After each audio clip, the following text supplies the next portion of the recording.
Bibigyan natin sa kapitbahay natin. Ayan. Merienda.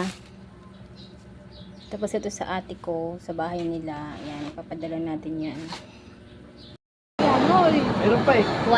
130 ang manok. Buti ang manok di nababa.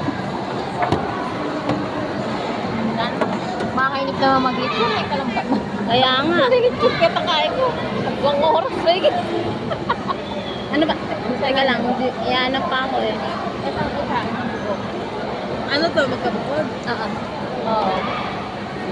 Wala pa to 1 kilo. Oo, dadagdagan ko pa. Iniisip ko pa kung hita o pitsu eh. Unahin ko muna si Madam. Sige, unahin mo muna siya. 130. Magprito kaya tayo, Tay-Tay. Bukas plus, ayaw ko na pinay ko. bukas plus 10 pa tayo ulit. Talaga ba? Oh, plus 10 bukas, araw-araw. 130 na ngayon yung Kasi manok. binakabase nila sa kurubo. Ano, Tay-Tay? Pati tayo, naiipit ko. Gawa tayo ng panada, no? Magpiprito ka? Oo. Wala naman sa kilit tayo. Pwede ba yung puro hita? Ay, gagawa ka. Ay, gagawa daw. Hinita ka ba? Ako hita. 4:30. Tayong pang pansit.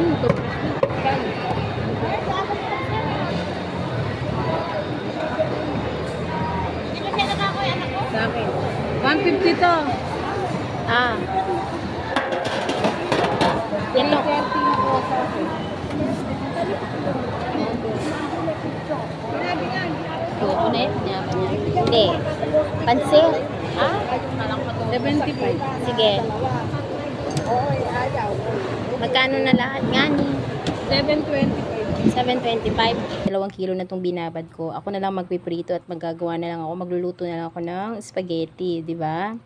Sulit na sulit pa. Buong pamilya pa kakain. Hindi lang ako. Yan. Mamimigay din ako doon sa kabilang bahay. Doon sa bahay ng ate ko. Yan.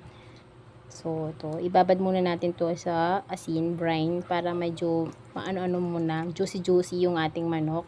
So, mga 2 oras nating ibababa dyan habang inaayos natin yung ating mga galunggong na gagawing daing. Tapos, ito pa yung ibang manok na pangsasawag sa pansit. So, yun lang. Natin lang pampalasa yung ating fried chicken.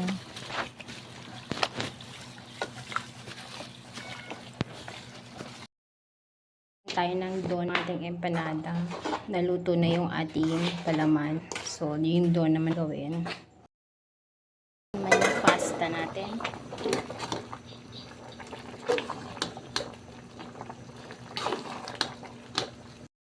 So, luto na yung sauce natin. Ihahalo ko lang yun. Kasi yung kapitbahay ko ayaw nang nakikita yung cheese na parang nasa ibabaw. Uumay daw siya. Pero pag nakahalo na, okay lang. Kaya ayan. Ihahalo na natin para makakain naman yung sinanay. Nakabalot na tayo ng empanada. Ilan yung binalot natin? 2, 4, 6, 8, 10, 12, 14, 16, 18, 20, 22. Hindi siya perfect. Chicken. Uy. Ito na kaya to.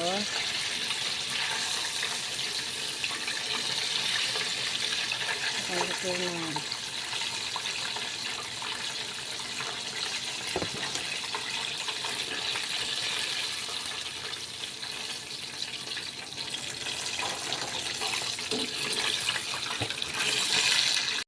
Ayan pa yata yung sauce. Ayan.